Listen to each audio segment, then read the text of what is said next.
একলা হয়ে দাঁড়িয়ে আছি অন্ধকারে গলির কোণে।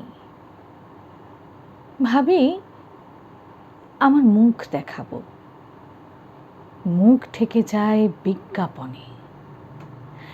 একটা দুটো সহজ কথা বলবো ভাবি চোখের আড়ে, জৌলুসে তা ঝলসে ওঠে বিজ্ঞাপনে রং বাহারে।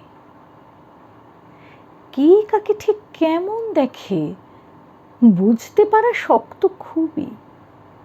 হারে আমার বাড়িয়ে বলা, হারে আমার জন্মভূমি। বিকিয়ে গেছে চোখের চাওয়া, তোমার সঙ্গে ওতপ্রোত। নিয়ন আলোয় পূর্ণ হলো যা কিছু আজ ব্যক্তিগত। মুখের কথা একলা হয়ে রইল পড়ে গলির কোণে। ক্লান্ত আমার মুখোশ শুধু ঝুলতে থাকে বিজ্ঞাপনে।